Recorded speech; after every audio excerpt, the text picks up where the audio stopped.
Nathan's Famous is a chain of fast food restaurants specializing in hot dogs that started in 1916. Thank you for your suggestion.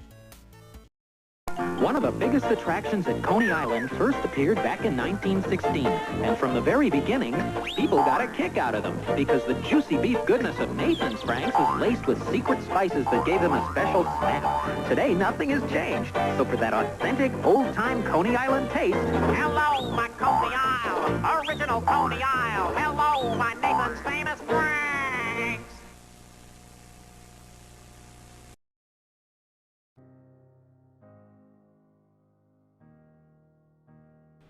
Nathan's began as a nickel hot dog stand in Coney Island in 1916. With 3 amusement parks, beaches, arcades, sideshows, shooting galleries, restaurants, and saloons, the long narrow strip of land at Brooklyn's South End was a destination spot for visitors looking for fun. One of the many thousands who visited Coney Island in the summer of 1915 was Nathan Handwerker, a Polish immigrant who had worked in a restaurant in downtown Manhattan. While visiting, Handwerker saw a help wanted sign in one of Coney Island's most popular restaurants, a large beer garden called Feltman's Restaurant. Deciding to leave Manhattan and settle in Coney Island, Handwerker took a job at Feltman's. Handwerker's new job was to slice rolls for a kind of sandwich Feltman had invented. The sandwich consisted of boiled tubes of spiced meat on a roll, which was the hot dog, and Feltman sold them by the thousands for 10 cents each. 2 of Handwerker's co-workers were a pianist and a singing waiter who performed together, Jimmy Durant and Eddie Cantor. They suggested that Handwerker start his own hot dog stand and undercut Feltman by selling the sandwiches for a nickel each. In 1916, Handwerker and his wife Ida did just that. With the savings of $300, the Handwerkers bought an 8-foot by 25-foot space at the corner of Surf and Stillwell Avenues, 1 block from the beach. Nathan installed walk-up counters in the building and hung up big red signs that advertised his 5-cent hot dogs. Ida, meanwhile, developed a spicy recipe that used all beef and lots of garlic. The Handwerkers added roast beef sandwiches, hamburgers, and french fries to the menu, and Nathan's famous Frankfurter and soft drink stand was launched. Things didn't go exactly as planned, however. Rather than the newsstand's lower price drawing customers away from Feltman's, it instead made them suspicious about the quality of Nathan's food. Because his price was so much lower, many assumed that he must be using inferior meat. This problem was exacerbated by the already shaky public opinion of hot dogs in general. Handwerker, however, believed in the quality of his product, and he came up with an ingenious way to convince others of it. He hired people to dress up as doctors, complete with lab coats and stethoscopes, and stand in front of his restaurant eating hot dogs. Handwerker reasoned that the sight of medical professionals munching on Nathan's hot dogs would allay customers' health fears and give his restaurant the stamp of approval. To drive the point home, he posted a new sign reading, "If doctors eat our hot dogs, you know they're good." Another of Handwerker's innovative promotional tactics was to become deeply embedded in the Coney Island culture, the Nathan's 4th of July hot dog eating contest. The 12-minute contest to see who could eat the most hot dogs began the first year Nathan's opened, quickly becoming an annual favorite. It drew attention, headlines, and crowds of customers. In the early 1920s, the New York subway system was extended to reach Coney Island. Up until then, the resort area had been patronized primarily by visitors who had private transportation, that is, those of the middle and upper classes. The subway access, however, brought in a whole new set of customers, many of whom recently had immigrated and were extremely poor.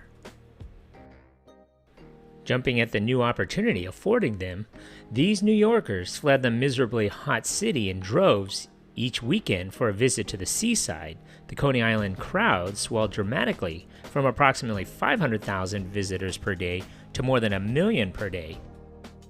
Because the subway ride to the resort costs only 5 cents, the island came to be called the Nickel Empire. Nathan's was perfectly positioned to profit from the influx of new visitors. It already had a good location at the corner of Surf and Stillwell, and became even better when the city built the Coney Island subway station directly across the street. Every weekend, thousands of visitors disembarked right in front of Nathan's counter. In addition, handworkers' lower-priced hot dogs proved to be very appealing to the new cost-conscious crowd. Business picked up rapidly, and soon there were 50 employees working in Nathan's stand. Hungry Coney Island visitors lined up at the 20-foot lunch counter until they were overflowed into the street, and Nathan sold an average of 75,000 hot dogs every summer weekend. In addition, the restaurant sold hundreds of gallons of root beer, Coca-Cola, and malted milkshakes. During the 1920s and 1930s, while Coney Island remained a thriving hotspot, Nathan's Famous became truly famous. Politicians, sports figures, and celebrities often were photographed eating handworkers' hot dogs during visits to the popular resort. Nathan's Famous hot dogs became closely associated with Coney Island and New York, a must-have for any visitor to the city. As his business grew, Handworker turned his original small lunch stand into a 30,000 square foot restaurant. Despite their success, the Handworkers did not attempt to expand their hot dog empire for 4 decades, preferring to feed the New York masses from their original Coney Island location.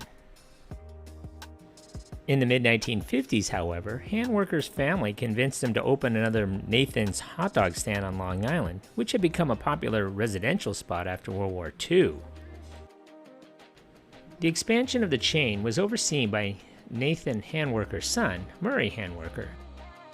A second branch on Long Beach Road in Oceanside, New York opened in 1959, and another debuted in Yonkers, New York in 1965. Murray Handworker was named the president of Nathan's Famous in 1968, the year it went public. Once started, Nathan's continued expanding at a leisurely pace, focusing mainly on properties in Brooklyn and Queens. Under Murray's leadership, Nathan's began establishing restaurants in other states, including New Jersey and Connecticut. The company also grew through a series of franchise agreements in various states. By the late 1980s, Nathan's had approximately 40 restaurants. After almost 20 years of growth as a publicly held company, Nathan's Famous went private again in early 1987, when a New York investment firm, Equicore Group Limited, purchased all of the company's shares. By September of 2001, the company consisted of 24 company-owned units, 380 franchise or licensed units, and more than 1,400 stores in 50 states, Guam, the District of Columbia, and 17 foreign countries. Today, the original location is still there. In total, Nathan's products are marketed for sale in approximately 78,000 locations, including supermarkets, mass merchandisers, and club stores throughout the United States. Last year, over 700 million Nathan's Famous hot dogs were sold. The brand is owned by Smithfield, a subsidiary of WH Group. So what do you remember about this place? Leave a comment or a suggestion for a future video below. And if you haven't already, hit that like button and don't forget to subscribe to my channel. Thanks for watching.